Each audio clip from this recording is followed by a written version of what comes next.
Good morning. This is Michael Douville. We're coming to you from beautiful Phoenix, Arizona, and we have a very special guest. Charles Nenner is with us today. Good morning, Charles. How are you? Good morning. Also here, it's great. It's Florida, so we compete with each other. We do compete with each other. Yes, we have beautiful weather here in both our regions. And Charles has been sending me research for the last couple of years, and in the last couple of weeks, he's really been talking about the fact that we've had some problems coming in the marketplaces, or some volatility.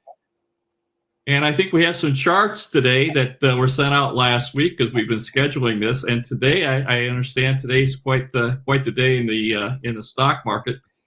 So this is a chart that Charles just sent out, and this is the Dow Jones. Did you want to talk about this one? Now, this one you just sent this out, so you have this dotted line here. This is May 6, 2022. So this is when you think the Dow Jones is going to bottom? Is that what I'm looking at here? Well, this is a very long-term chart. As you know, we do daily updates and even intraday updates. First, I have to explain something that always put the investor on the wrong side. It's not that the market is going down because of the virus situation, because if you look what happened in 2007, we had the same situation. The market, the cycle went down, and we calculated that there would be a correction of 40%. So we were in zero stocks, and then came the story of the virus. So something always has to come up as a reason for a market to sell off. But what really is going on is that there are underlying weaknesses, and the institutional investors know what's going to happen. And as long as the media are positive about markets, they continue to sell. And then suddenly there's a crisis, a virus or a war or whatever, and then what we call the weak hand say, oh, let me sell, but then the institutional investor is already out. So the bottom line is my cycle work that predicts what's going to happen in the market and when it's going to happen. One explanation is that if a cycle tops, the psychology becomes negative. So whatever was going on didn't change, but people look about it more negative. And as you see what happened in 2007, the cycle topped, and on the left side, it gives you the date of the cursor, which is in May 22, and actually longer term, but I stress longer term. There's no reason to be in the market for a long time. A shorter term, the bounces, which we always calculate because the system works even intraday. So I just warn people who say, for instance, I'm going short over here without following our updates, because then if there's a bounce, then they get stopped out and they miss the big move. So this is just what I sent you to show longer term. There's no reason to be long stocks at the moment. Well, I know that you have a famous saying, is that you say that you know what is going to happen. You don't always know why. And Right. you sent this chart out a couple of weeks ago, and now we're hearing some concern about a new variant of the COVID, so that this drop is being ascribed to that. But you've been predicting that for a little while. You knew what was going to happen, and today now we're starting to find out why. So it's truly amazing how this works. So this goes out to May. So what your advice is that it looks like the Dow Jones is going to be weak until it bottoms sometime in early May. Is that correct? Yes. It doesn't. I have data going up to 2040. Then we have a bounce, and then it goes down one more time. So it's not. It's not a good idea to be long stocks now, even if you don't know where to put your money, because interest rates are still low. Right. Do you get any kind of a feel as to how big a drop this might be? Is this going to be a big drop? It looks pretty volatile here on your chart. It looks like it goes high and goes low pretty significantly.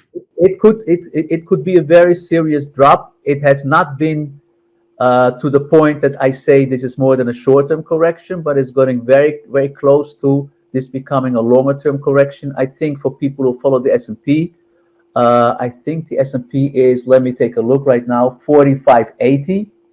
And if we would have a good close below 4450, then this is really going to give us lower price targets, a lot lower. Well, I think the very next slide is the S&P. So let me just go to that next slide and let's just talk about that. Yes, Yes, this is the S&P. It sure is. So what you see is people who don't want to trade, if they just follow our long-term cycles, they don't have to do much. But the problem is when to take profits. So the question is always, buy low and sell high. So what is low and what is high? Nobody really knows. So what you do over here is when the cycle bottoms like it is in 2008, you buy, and now it's stopping, so now you sell. The problem is that most people who listen to the media were afraid to buy in 2008 because the market was really crashing. And most people listen to the media, and the media always say buy, buy, buy, because if they sell, sell, sell, nobody's going to listen to them anymore. So it's an emotional problem to say the cycle tops, I'm going out of stocks, even if I don't know how many people says, the best place to be is in the stocks. But I think your advice is now saying that you should be completely out of stocks at this juncture. Is that correct? That's correct. And this looks like it's going to bottom. Now this is where we're telling you the dotted line is August, and this is going to take us. This is where it topped. This where it topped. Yep. August. Yep. So this dotted line is the top, and this is probably going to coincide with May in the previous slide. Would we not think so? In Dow, so that looks like a pretty significant. That's a really, we've talked about this before. That's what we call a scary looking chart. So I would say that's probably a good thing to stay out of that. Yes. Yeah, so what you have is that it topped the end of August, and then it went up.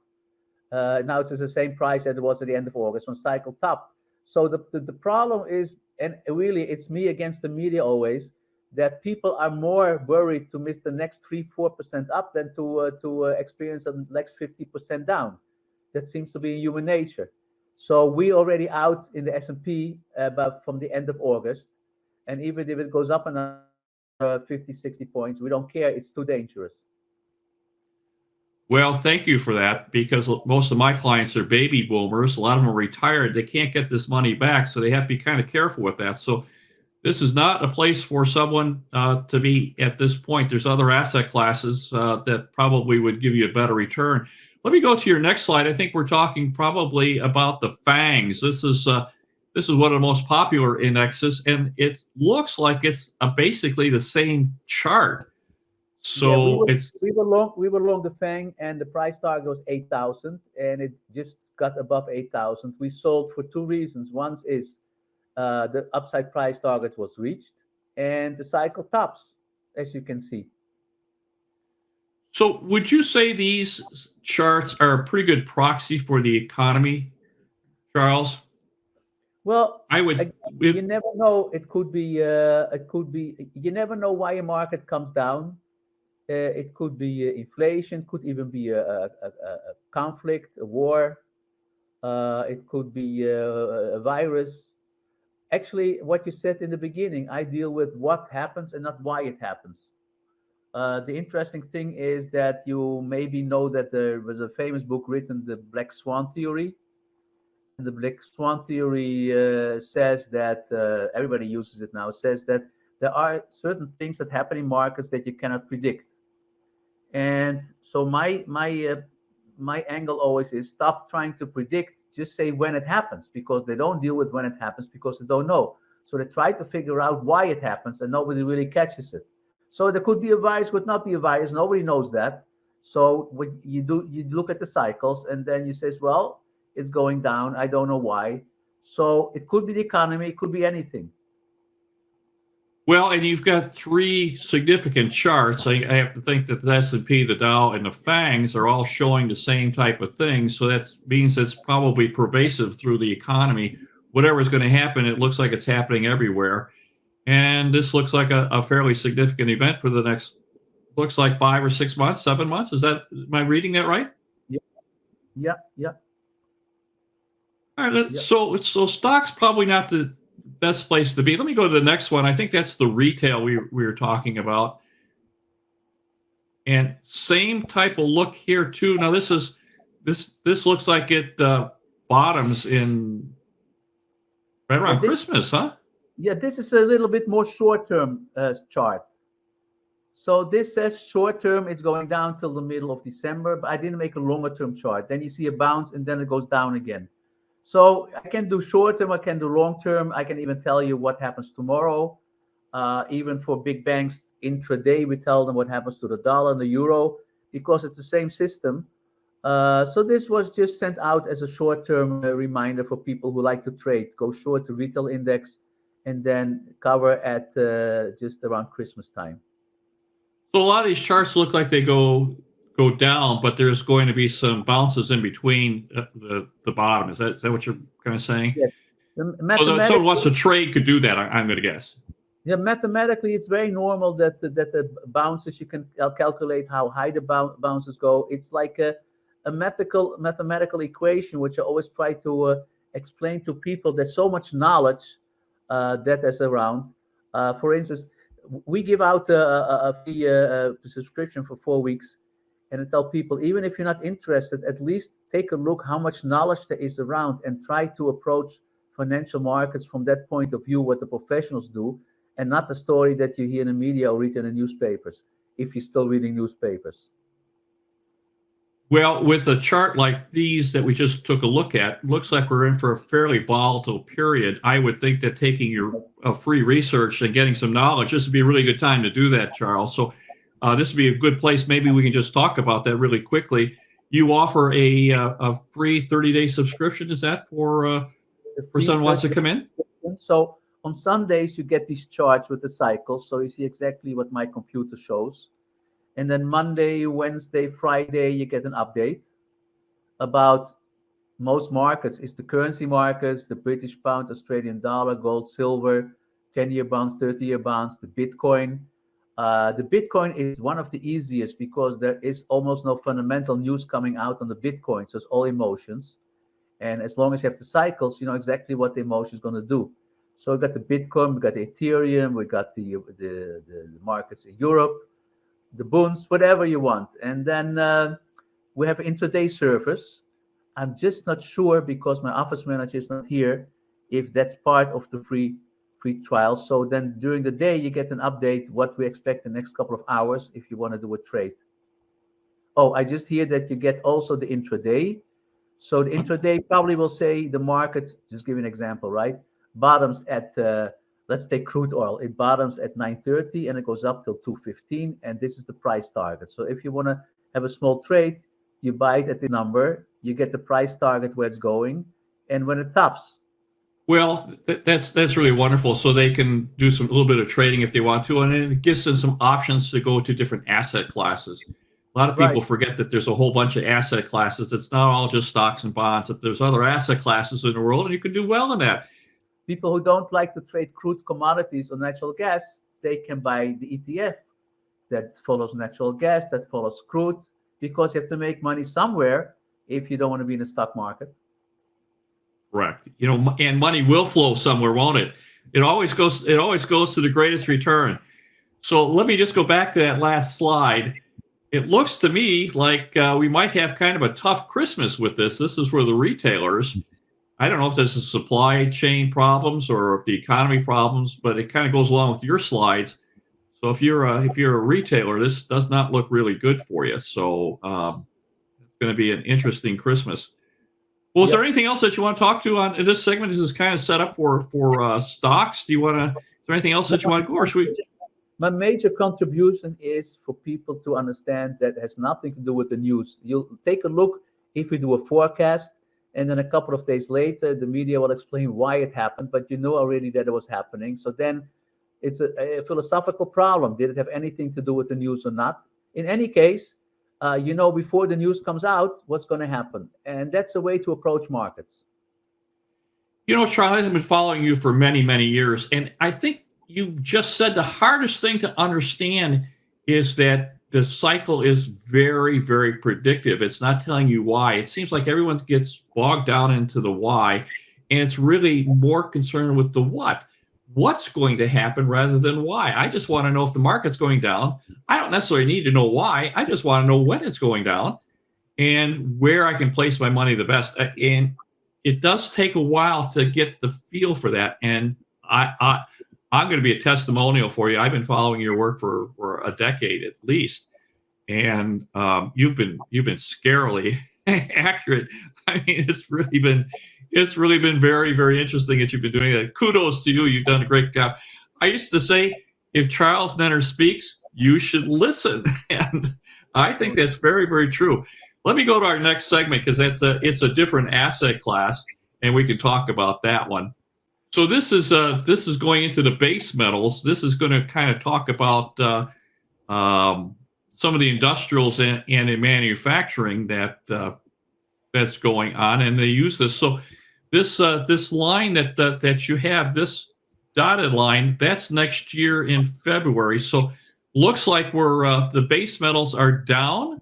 Well, isn't it interesting, because we sent that out a while ago, and it shows that the base metals are down, which means a little bit weak economy. That was my comment, which didn't look like it, but now with the virus, it's possible. So you see that I don't know how that is possible.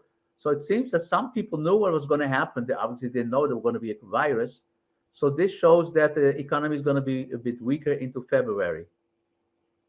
Well, it's all going together, isn't it? So we can look at your charts. They tell us what's going on in different markets, but you can extrapolate from that as to what's going on in the world with a lot of these. And It's extremely useful information.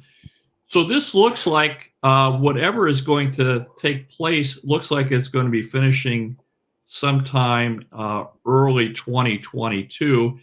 And then we've got a really strong spike in base metals. So does that look like the economy is going to take off, or do you think that might be inflation?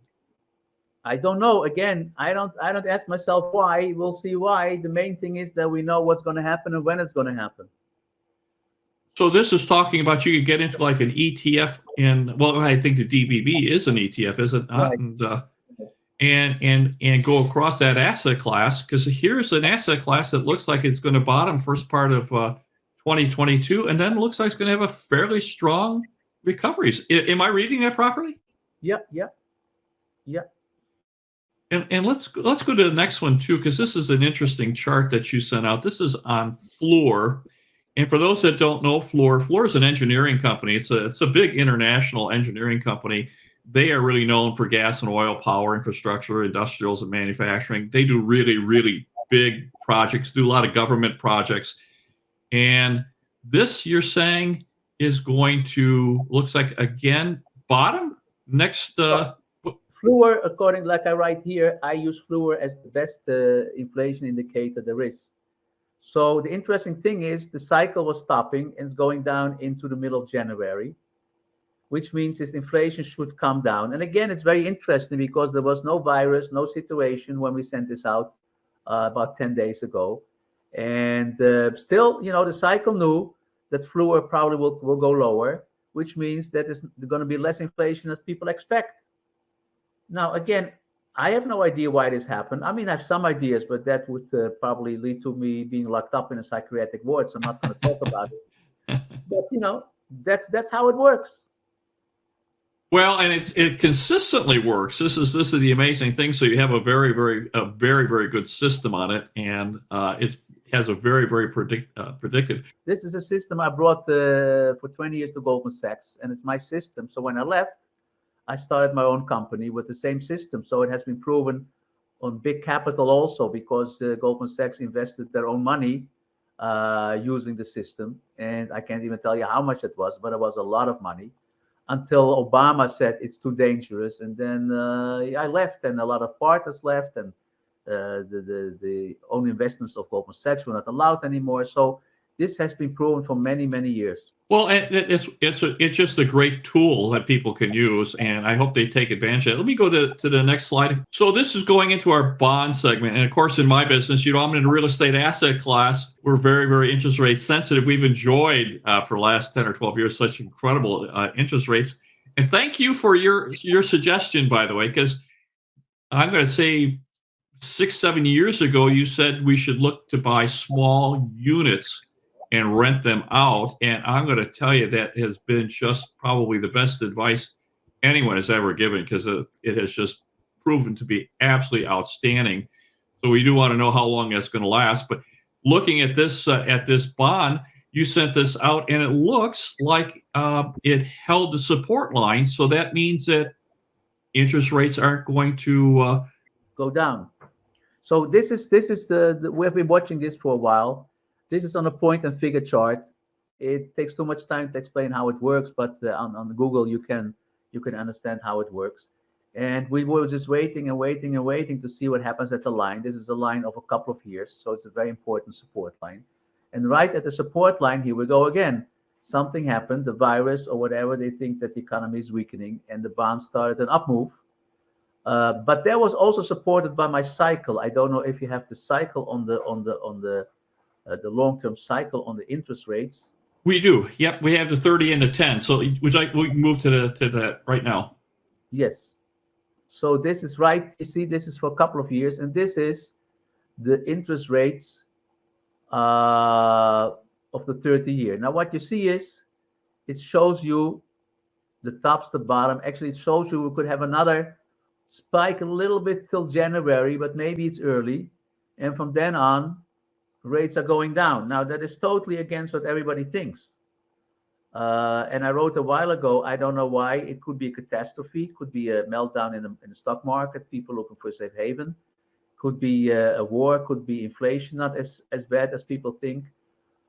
I don't know. The main thing is you buy when a cycle bottoms and you sell when a cycle tops. So don't make a mistake. This is not the bond price. This is the interest rates. So it shows that from next year, interest rates are going to go down again, which corresponds by the bonds holding that support line of the last couple of years.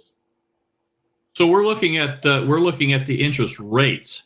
Right. So that's really good news for my industry. So interest, right. Well, it's really good for the economy. That's saying that interest rates are going to head down all next year. That's really, really good. That's good. Let me go to the next slide. Now we also had the 10. You sent the 10 along. 10, I think, is confirming this as well. So this is the bond price, not the rates. And you see that we can we start going up from the middle of January. Same story.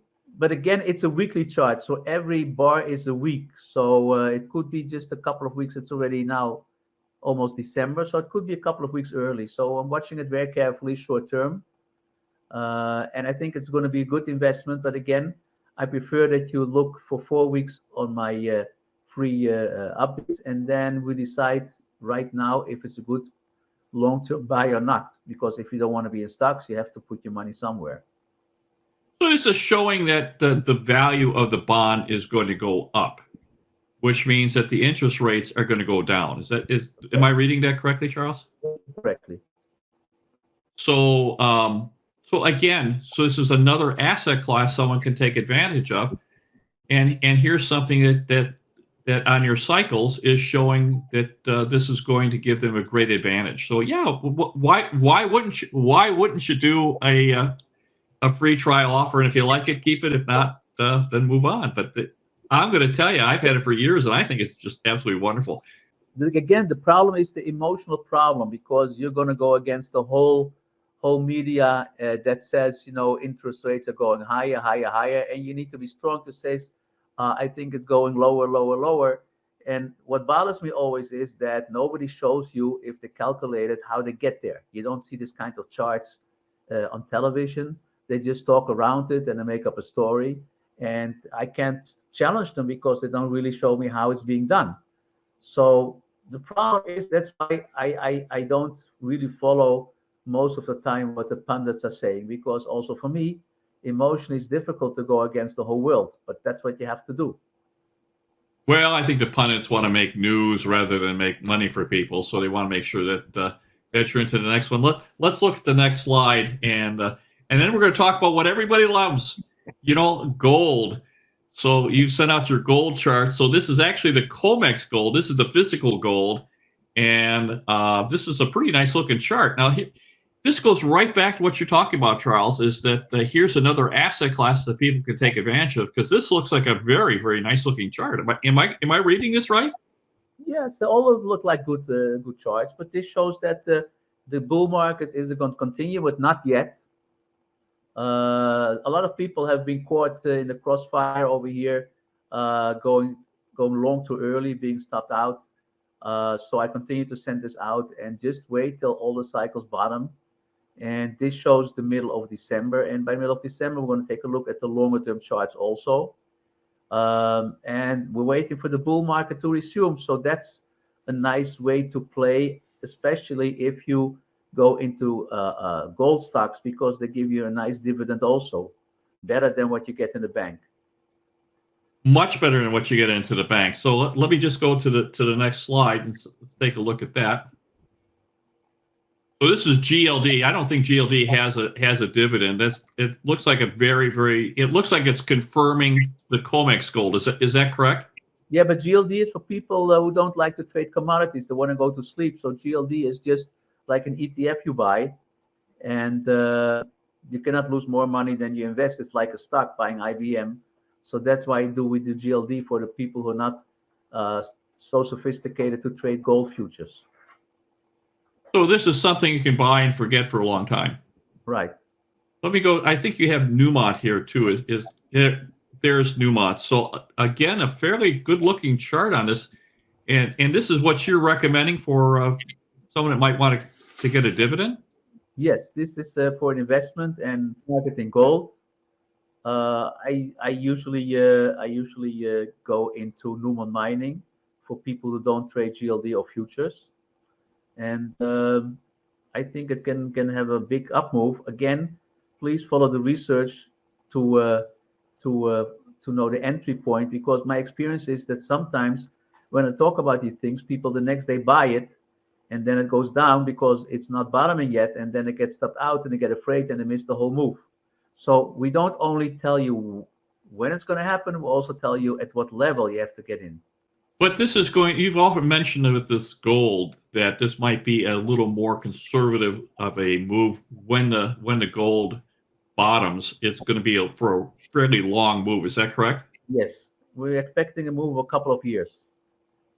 So this is where someone could park some investable dollars and feel fairly conservative, fairly safe. Although these do not go in a straight line. So people have to understand that this isn't like getting a dividend from a bond. This is going to go up and down, but the long-term trend should be for a couple of years. Is that correct? That's correct.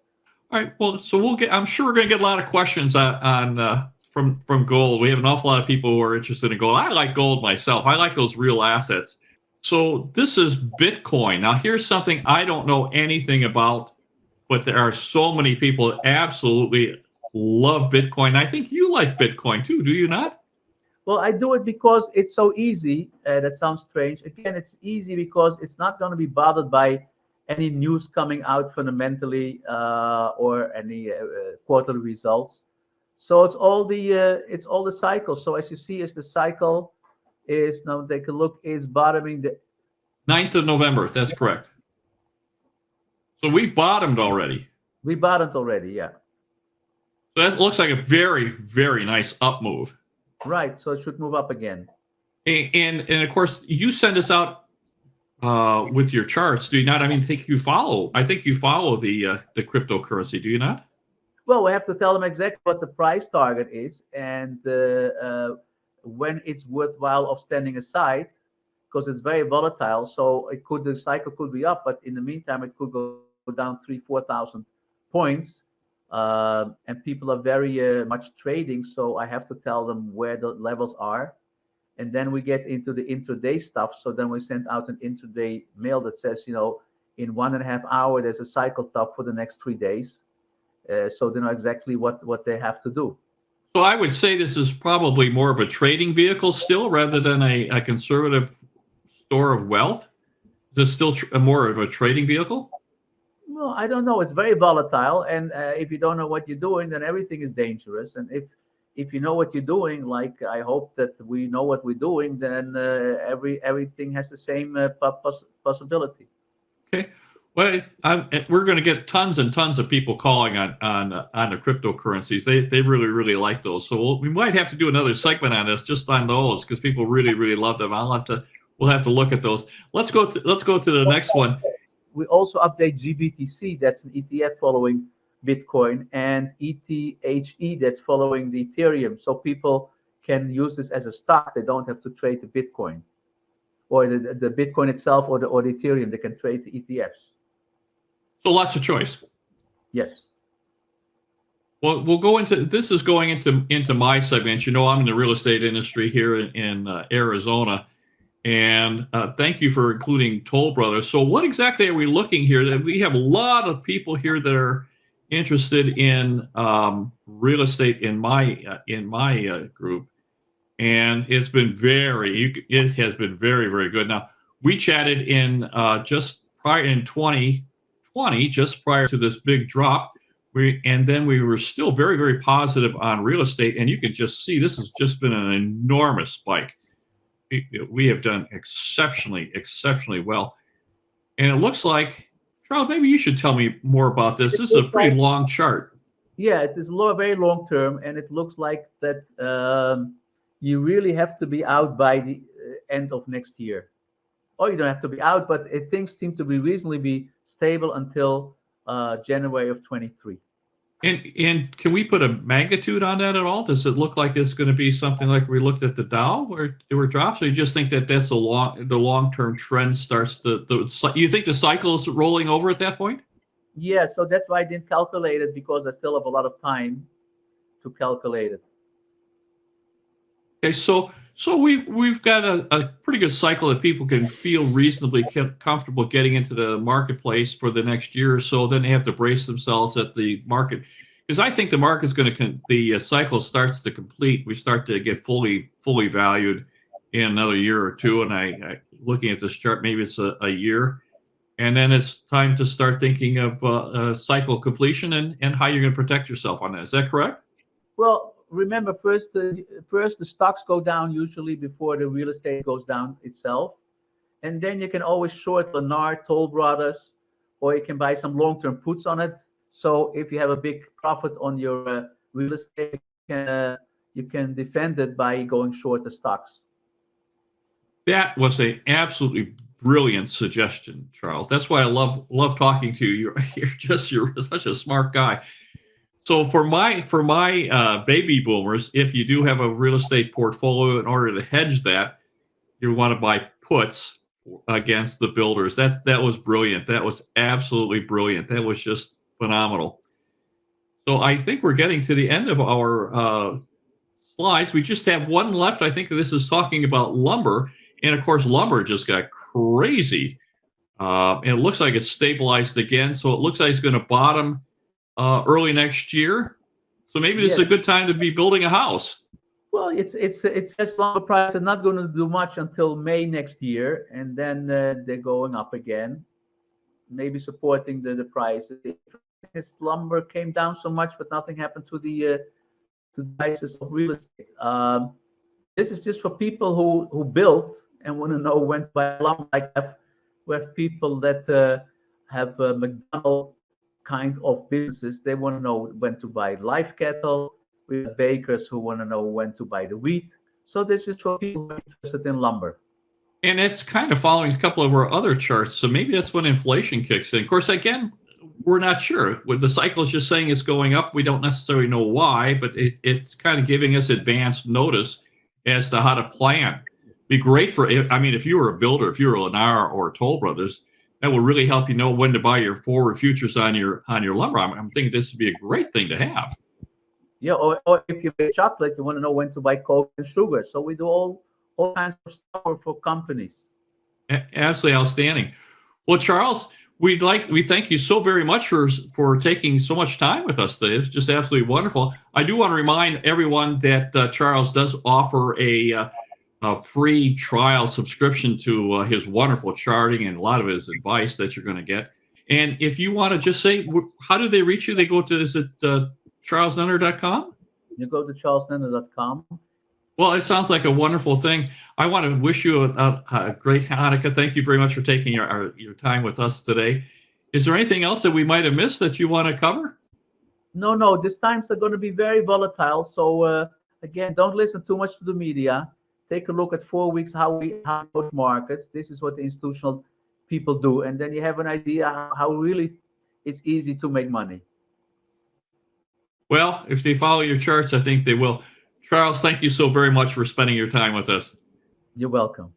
Bye-bye now.